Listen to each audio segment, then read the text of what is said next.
Fáilteoirí canús le Eolaíochta SSM 90 is é seo an taifead a fhíseán do lán dar a ábhar. Is é an téarman léi seo ná an eolas a gheanganú. Bhí orainn é a heaftar an gcaoi seo de bharr na srianta chuirg an áit le chuir a gcoinne an pandemic COVID-19.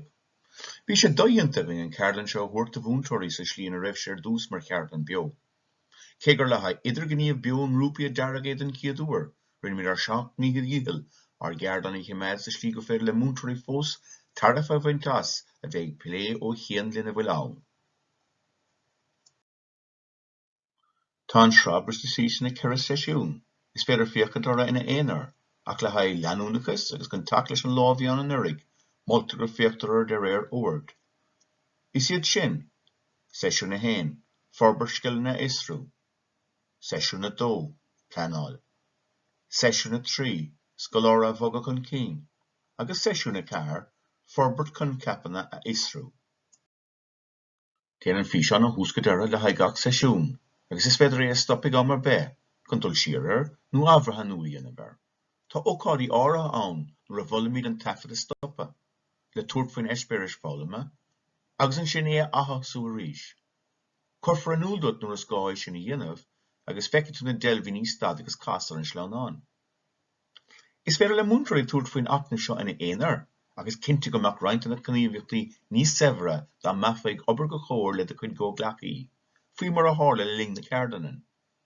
Agus é sin ar iontain againn, thug muid iarraidh gon na múntóirí a thabhairt cúd ón go leor suíomhna canúsaigh ar thug muid cuairt ortha ar rinne tíre in iirigh. Chun é sin a chur an úldút a rinne láthreach, feicid tú sleanán clár dubh. Agus tuair sé sin blas éigean dat ar rointeanna córátaí a tharla agus an taiseolalas a fuarthadh ó bhúntóirí. So let us óid tá roinn pointí tí se córa lú. Oscail an leabhar an a héana leis an físeán seo.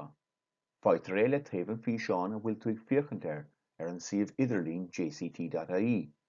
Is féidir fíochaintear ar líne, nó é íslódáil, nó é frintáil ó www.jct.ie Science CPD Workshops 2019-2020. Má bhíonn spás ag testáil le haghaidh nótaí garbh, bhullingdar páipéir agus peann na cumáid le do héamhar do bhínse. Beidh peann aibise bandar agus glatús comá, má bhfuil sé sin agat nó gá peann aibise ar bith go bhfuil dá ghiofrúla ionta. Is féidir léithre ár cód QR úsáid, contactar ábhar rithean léinn nuair a chéann tú cód QR ar an scáilán nó sa leabharán.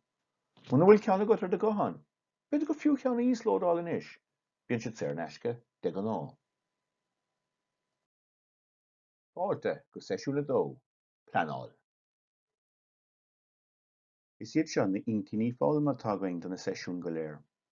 Tuiscint níos daine bheith againn ar an bróisis trína nintar ar scoláirí orbairt mar eolaithe. Ard a bheith againn ar an luach a muine leis an cleachtas cóir in ár rainn. Inú go muid gnéithe den céad intin fálamma trína codanna difriúla den na modúil seo agus brathadh tú an dara ceann agus tú ag tuairt na rudaí a dolaim tú ar ais chuig do rainn. Bhí do rainn ag forbairt a duiscinne ar an bróisis pleanála. Is é tús an bróisis pleanála go nintar na toirí fálamma a spíonn amach, agus go mbeidh cuain tú i ngach rainn ar an príomhfálam, agus ar na seiceála measanna cuaintaithe atá i gceist. Ar leathannig 7, 8 agus 9 do leabharán, bheadh tú amach chunas rinne na 3 scoil difriúil a chórá chóir a tháinú ag baint úsáideas na gápéisí pleanáil obair chóir ó www.jct.ie Science. Más é seo de céadúir le tuairt faoi eolaíocht na sraithe seoisirí, agus más bíonn le tuile eolas ar thoirí fálamma spíonn amach, bain úsáideas na cód QR a seocht tú tacaí breis an seo. Chur stop leis an físeán anois más bíonn leat fiochanna na acna bhí sin. Más í ar iontain fálamma, tuiscint níos daine bheith againn ar an bróisis trína nintar ar scoláirí orbairt mar eolaithe. Well, má ghlacmid leis go bhfuil scill mar haideoirí teastála ó eolaithe. Conas íon na pleanáil is sin orbairt a measc ar scoláirí nuair bhíonn cur chuige difriúil i ngach scoil le daca leis an crí a throisigh ar chuid scoláirí an sprioc sin. Ligean an creat an seoisirí 2015 don forbairt sin tarlú, agus aithnítar ann an tábhacht atá le neamhsplachas a bheith i ngach scoil lena cónair a pleanáil tríd an próisis sin. Aithnítar freisin an gur gá pleanáil gur tuiscine, scileanna agus luachana, agus bhfuil obair cóir idir múntarí ríthabhatach chun na méid sin a bhogadh chun cinn. Dintear srathúir na fáilme thar na tríomhlíonna. Tháinig de chuid cóglachaí tríd an próisis sin nuair a dreastail siad ar an cnúslá, agus seans go d'obair siad plean uig sin. Tá an eispéir seo ann le tuiscint a thuairtear ar an smaointeoireacht atá taobh den pleanáil, agus conas is féidir leat a bheith rán páirteach sa próisis cóir seo idir Rhein.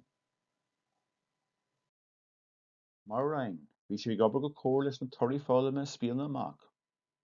Rinne sibh na bríomhra gníomh a ceistú laistigh de gach toradh fáilme, agus cúisbhíonn le freisin leis na toirí fáilme ó nádar na hóileachta. D'aithin sibh na scileanna tá an ngach toradh fáilme, agus sin feicimid conas tá na scileanna sin a orbert trasna na tríomhlíonna. Tu go bilog de bhur cóglachaí ar a raibh 10 toirí fáilme a ránnig muidne mar ar an óíochta, a déiteach gnéad taide a bheith iontu go léir. An sin gceir siad iad, agus bhí córácha faoin áit a bhrá siad ar chóirí de chur mar chuid an plean rinne tríomhlíonna. Tríd an phlé beag socrú diantacha cén áit ina gcurfaí na toirí fáilme.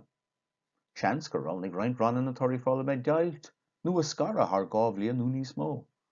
Ní bheadh le déanamhacha a cópéile na toirí fáilme gearr amach, agus na codanna bhí siad dul dhéanamh gach bhliain a ghathú le 10 difriúil. Tar éis dómh na 10 toirí fáilme leagan amach thar na tríomhlíonna, bheadh pléitianta an chuí a rachaí toirí fáilme nádar na hóileachta isteach na plean féin. Beagán ar bheagán ar ritheanáma, bheadh ord a dhíriú ar písí beagad de toirí fáilme nádar na hóileacht laistigh de gach rán.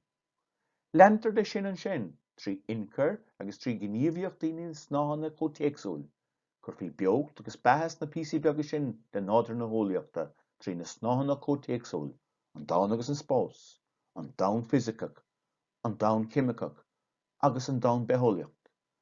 Is gá pleanáil agus iad a bheas chun nádar na hóileachta orbert i meascaláirí. Is gá pleanáil dóibh agus measan ó dhéanamhara. Bheadh na toirí fáilme seo leanas den nádar na hóileachta fáilte ag de cóglachaí ag gcuideachta na toirí fáilme taide le cabhrú ló sa próiséis pleanála. Níor gur a plé dhéanamh conas a racha siad agus cén áit a racha siad ina plean ratha féinnig. Leis an curchuige seo le na pleanála chrial, tá leagan ar líana deara againn den curchuige pápéire le na pleanála. Ag gceann nóméid, beidh muid ag iarr ort stoppa agus túirt faoin úrais pleanála a bhfuil an cumann seo éirí. Tá tróracha le fáileann seo. Léann tú trí na toirí fáilme a bholtar agus tarnaíonn tú iad le na curthasteach sa bhliain is fearr go ceapan tusa a iarrann do chóhéics nó do cóthart. Stoppan chur a láthair anois agus úsáid an cód QR le dul chuig an doiciméid pleanála. Tar éis dómh na 10 toirí fáilme molta leagan amach a thuairteach tacaíocht le scileann taide orbert, iarraigh ar bhúntarí cuimhnimh ar a chocrúcháin. Cén cumatar an blean? An bhfuil na toirí fáilme go léir in éon cáiliúna amháin, nó bhfuil an deisiúna ann thar na tríomhlíonna leis an sciile orbert. Cén uair bhí an deisiúna ann leis na toirí fáilme gur a gódéics, mar shampla 7 spáis. Cén uair a bheits na MRBN-a ann? An bhíonn comórtas óíochta agaibh. Conas dhéanamh tú banistú ar achbhain, Saorlann, Líon Scoláirí. Más í ar intin fáilme, tuiscin níos daimhne bheith againn ar an próiséis trín an intar ar scoláirí orbert mar ólathe. Má ghlacadh mí leis go bhfuil scill mar haideóirí teastáil ó ólathe. Conas dhéanamid pleanáil leis an forbert sin inar scoláirí nuair a bhíonn curchuige difriúil i gach scoil i dtaca leis an chuí a chroisiige chuid scoláirí an sprug sin. Arís tá sé seo ag tógáil ar ardiscin a d'obair muidne mar Rhein, agus muid ag spoine amach na toirí fáilme don óíocht. Tuairg bilog de bhur cóglachaí le 9 toirí fáilme a ránnig muidne mar ar an óíocht, a bheith a gné imscrúta a bheith iontu go léir. An sin gceir siad iad agus bhí córácha faoin áit a bhráiste a cóirí de chur mar chuid an plean rinne tríomhlíonna.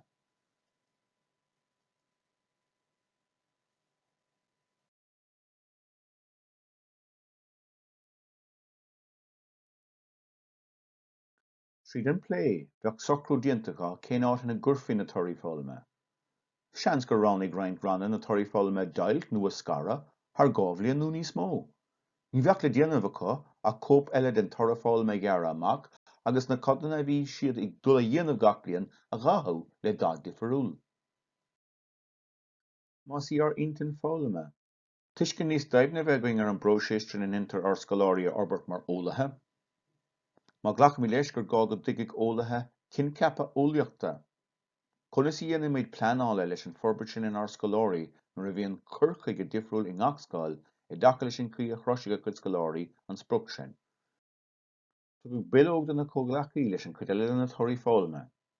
Gearr siad iad sin, agus bhí córácha cén áit a bhraisiad a cóiríad a chur ar fud na pleana rinne trí bhliana.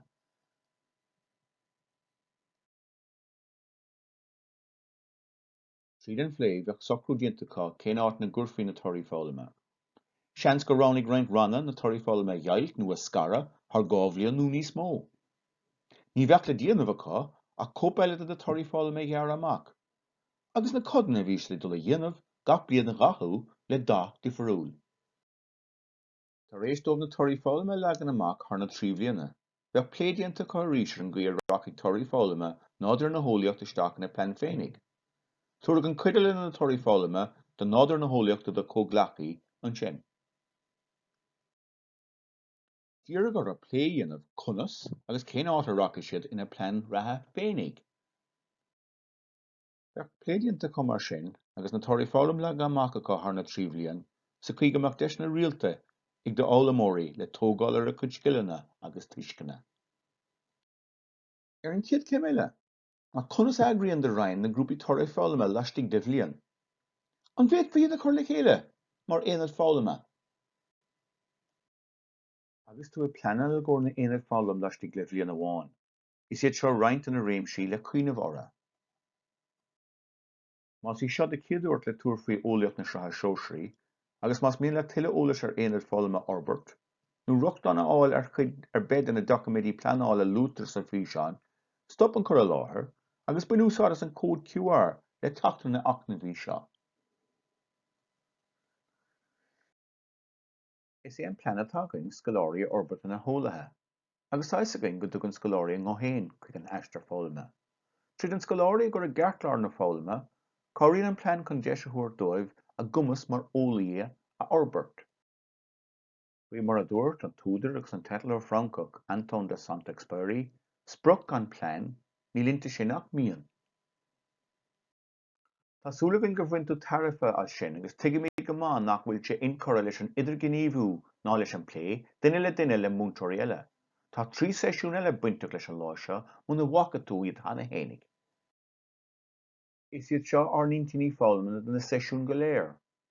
Tuiscin níos daine bheith going ar an bróiséistrin in inter ar scoláirí a orbert mar ólathe. Ard a bheith going ar an luach a muine leis an cleachta scór in ar rainn. Tásúlagann trí fort a ghlachas na seisiún go léir, go mbeidh tuiscin níos fearr agat ar do scoláirí a orbert mar ólathe. Agus tuiscin nó fáilte agat trí rán fortaíochs na seisiún seo. Tásúlagann go mbeadh tú ábal a cabhrú le do cóglachaí, agus sibh go léir ag obair a gcóir le chéile, chun bhór tuiscint ar eolaíocht na seoisre a orbert ag góteacs mhuar scoile agus mhuar scoláirí. Chun teachtar hacaí breise, tuair cuairtear ar síomh idirlín www.jct.ie Science. Lean muid ar Twitter ag úsáid #JCTScience. nó dar nó, seol riamhos cuaing ag info@jct.ie. I go deireadh, míle buchas leat as an am a ghlachtú chun breanúir an fís an gcearr seo againn. Tásúlagann go bhfeiceann muid tús a tócaí ag an chéad ócáid eile FGL a bheith againn.